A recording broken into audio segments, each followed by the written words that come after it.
Saludo a quienes ocupan en esta mañana un lugar sin precedentes porque están convencidos de su compromiso histórico. La reflexión a la cual alude nuestro compañero, el profesor Carlos Cocharella, y lo que decía también el profesor Montserrat, nos alude mucho a que nosotros hemos comenzado relativizando lo que le ha pasado a nuestras autoridades, al profesor Santiago Guevara, al profesor Robert Moro.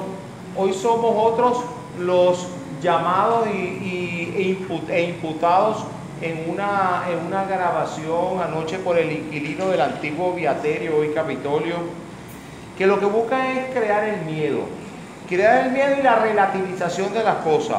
Algo así como aquel poema que puso en el Museo de la Memoria de los Estados Unidos un pastor protestante. Primero vinieron por los socialistas y yo no dije nada, porque yo no era socialista. Luego vinieron por los sindicalistas y yo no dije nada, porque yo no era sindicalista. Luego vinieron por los judíos y yo no dije nada, porque yo no era judío.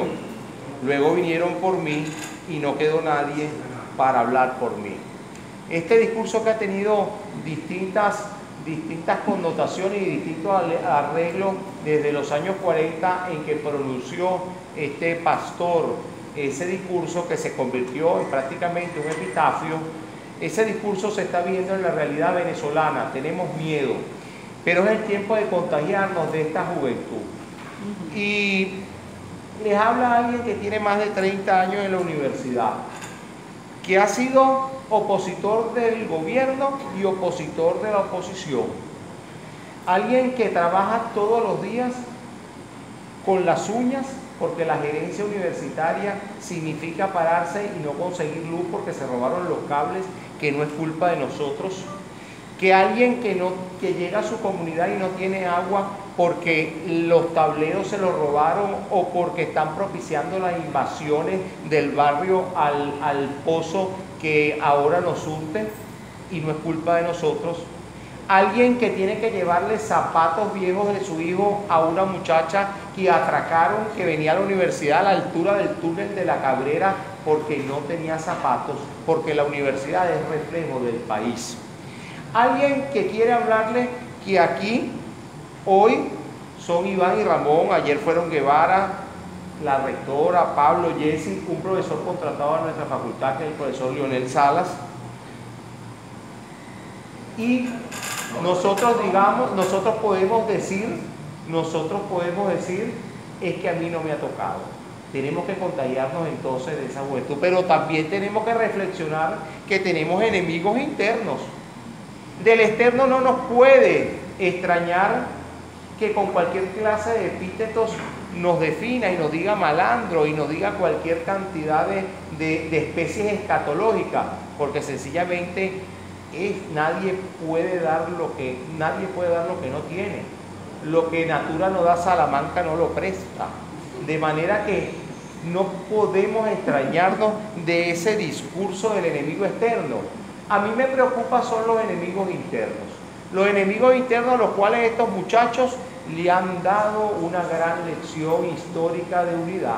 Enemigos internos que por materializar sus proyectos faraónicos, por presentar sus investigaciones que nunca tienen resultados, por llegar al poder a costa de lo que sea, son capaces de decir que, como lo han dicho en la historia, que ellos son chavistas de la Cabrera para allá y son opositores de la Cabrera para acá, porque tienen amigos en el alto gobierno y porque aquí son opositores.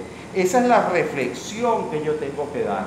Lo de Iván y lo de Ramón y lo de Santiago Guevara y lo de la rectora y lo del secretario y de quien sea, por supuesto que no tiene los 5 elementos del delito que aludía el bachiller Diego Pérez en su brillante intervención, que son la acción, la tipicidad, la antijuricidad, la imputabilidad y la culpabilidad. Por supuesto que no están. Por supuesto que hemos presenciado cómo se hacen y se deshacen expedientes que comienzan con un delito y terminan con otro. en las cuales situaciones estos muchachos que en este momento están presos están en iguales condiciones que unos presos comunes, que es mentira que han dormido en oficinas en donde descansan los funcionarios de PTJ o de 6CPC, o que duermen en oficinas como pueden dormir otras especies de detenidos políticos, que están siendo juzgados por delitos comunes y que por tanto están con presos comunes. Esa es la realidad, que son padres de familia y que tuvieron que despedirse sin decirlo de sus hijos para no crearles un trauma, porque fueron personas que se entregaron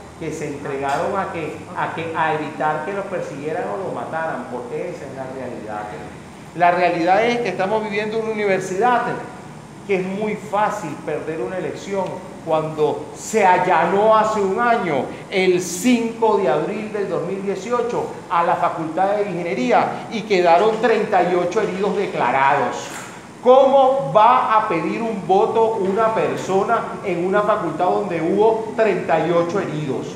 En donde llegamos las autoridades desafiando la represión policial encabezado por la Juana de Arco de entonces, que era Jessy Digo, aquel día, que a pesar de su condición diminuta, su condición de dama, se enfrentó, y los que estuvimos con ella en ese momento, casi todas las autoridades en ese momento, vimos cómo se sobrepuso a la adversidad, a los tiros, a las balas y a las bombas.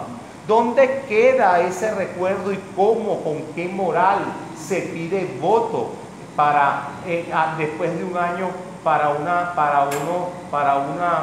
tendencia política que apenas le ha dado de beca a los estudiantes 4 soberanos? ¿En dónde quedan los 4 atracos diarios?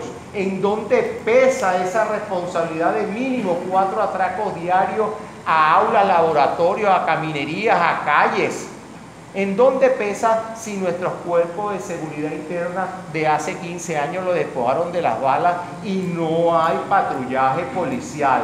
¿En dónde queda todo el tiempo de este gobierno regional y del anterior y del otro, en donde no hubo autobuses para trasladar a la gente? En donde dieron unas tripas hace una semana con bombo y platillo, y los autobuses no necesitan otro tipo de repuestos como la batería o como cualquier otro implemento o herramienta para arreglarla. ¿O es que acaso no tenemos unos autobuses en la puerta del rectorado retenidos y que clavan al cielo porque se están deteriorando, porque la universidad tiene presupuesto, y me perdona el vicerrector administrativo que me tome sus competencias, presupuesto para limpiar maleza de 1.800 soberanos? Es muy fácil en este momento hacer campaña por la oposición. Es muy fácil ganarse un voto por la oposición. Solamente la represión, la amenaza, la intimidación puede hacer mella en la persona, pero en la juventud puede ser que la amenaza, la represión haga un poquito de mella, pero no destruye la conciencia, esas venas de libertad y de autonomía que recorren por la gente. Yo quiero finalizar con una anécdota histórica. Yo lamento, como devoto de la Virgen del Socorro, que en vez de estar investigando para el aporte que voy a dar histórico como su historiador para la próxima semana, esté ocupándome de eso ahorita. Pero sin embargo, estoy agradecido por su compañía y su cercanía en este momento asiago que estamos viviendo de calumnia y de intimidación. Yo quiero decirle a Diego Pérez y a todos ustedes que en la batalla de Carabobo en 1821 cayó un gran aguacero y nuestro escudo dice Ocasus Servitutis, porque salió el sol después de una hora. Después de esa tempestad tan grande que hubo ese día, salió el sol, y el sol vence todo. El sol seca del agua, el sol espanta a los espíritus, el sol mata a los vampiros, el sol es capaz de dispersar todo. Muchas gracias.